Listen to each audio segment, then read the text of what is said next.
আমি এখন ভোট দিতে আসছি, ভোট দিতে আইসা দেখি আমার ভোট হয়ে গিয়েছে। আমরা দেখতে পাচ্ছি আপনি কিছু একটা অভিযোগ জানাতে চাচ্ছেন, আসলে আপনার অভিযোগের বিষয়টি যদি একটু আমাদেরকে খোলাসা করে বলতেন। আমি এলাম ঢাকা 4-এর ভোটার এবং পশ্চিম জুরাইন কটর মেলের।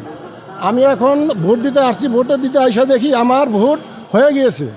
বলছেন কি করে সম্ভব? আমি নাই, আমার ভোটার আইডি কার্ড নাই, তারপরে আমার ভোট হয়ে গেছে, এটা কীভাবে মনে করেন সম্ভব? আপনার ভোট হয়ে গিয়েছে কথাটি কে বলেছে? এটা প্রিজাইডিং অফিসার সব আমি দিতে গেছি, ওখানে যা দেখলাম যে টিক চিহ্ন দেওয়া, ওখানে বললো যে আপনার ভোট হয়ে গেছে।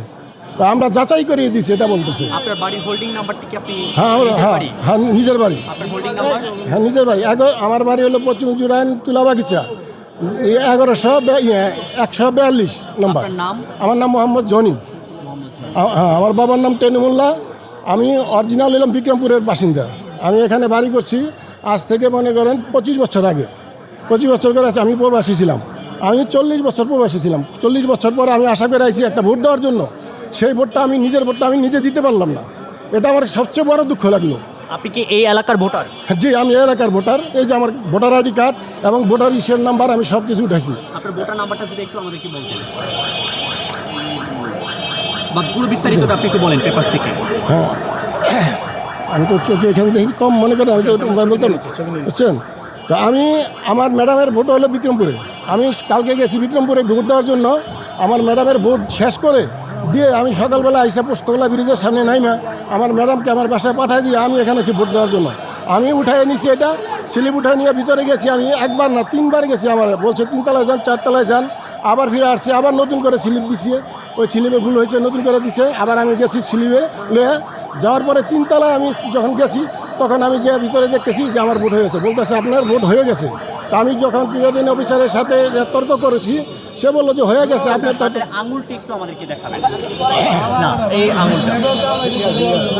দর্শক মণ্ডলী দেখতে পাচ্ছেন, যিনি যার সামনে আমরা ক্যামেরা ধরে আছি তার হাতে কিন্তু কোনো ভোটারের দাগ নেই, যেটি সাধারণত ভোট দেবার পর একজন ভোটদাতার হাতে যেটি দাগানো থাকে, কিন্তু সেটি কিন্তু আমরা দেখতে পাচ্ছি না। আমরা যদি আপনাদেরকে ক্যামেরার সামনে থেকে সরাসরি দেখানোর চেষ্টা করি, যে রিসিপ্টটি আমাদের সামনে আছে, যে কেন্দ্র নং 53 ঢাকা কটন মিল আদর্শ উচ্চ বিদ্যালয়ে 4র্থ তলা ভবনের 3য় তলা, কেন্দ্র নং 4, এলাকা পশ্চিম জুরাইন 3, ওয়ার্ড নং 54 এবং ভোটার নম্বর হচ্ছে 1463।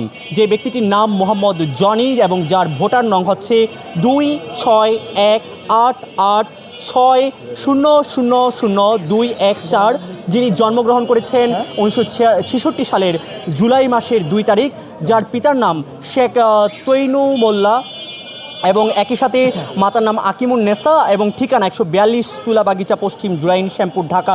আমরা একই সাথে তার ভোটার আইডি কার্ডটিও আপনাদের সামনে একটু উপস্থাপন করার চেষ্টা করছি। মোহাম্মদ জনি নামে যেই ভোটার আইডি কার্ডটি রয়েছে সেটি কিন্তু আপনাদেরকে সরাসরি দেখানোর চেষ্টা করছি। একই সাথে আমরা এই ভোটার আইডি কার্ডের যে ঠিকানাটি রয়েছে সেটিও কিন্তু দেখানোর চেষ্টা করছি। 142 গ্রাম রাস্তা তুলা বাগিচা পশ্চিম জুরাইন ডাকঘর ফরিদাবাদ 1204 শ্যামপুর। এই ব্যক্তি অর্থাৎ জনি নামে যে ব্যক্তি, যে ভোটার আইডি কার্ড এবং একই সাথে ভোটার রিসিপ্ট দেখতে পেলেন আপনারা, সেই ব্যক্তিটি কিন্তু এই মুহূর্তে যে কেন্দ্র রয়েছে জুরাইনের যে ঢাকা কটন মিলস কেন্দ্র, সেই কেন্দ্রে তিনি উপস্থিত হয়েছিলেন ভোট প্রদানের জন্য, কিন্তু তিনি এসে জানতে পেরেছেন তার ভোটটি অন্য কেউ দিয়ে ফেলেছেন, অর্থাৎ তার ভোট দেওয়া সম্পূর্ণ হয়ে গিয়েছে। আমরা আপনাদেরকে সরাসরি এই বিষয়ে সর্বশেষ তথ্য আবার খুব শীঘ্রই জানানোর চেষ্টা করছি। সেই পর্যন্ত সকলে আমাদের সঙ্গে থাকুন। ধন্যবাদ সবাই।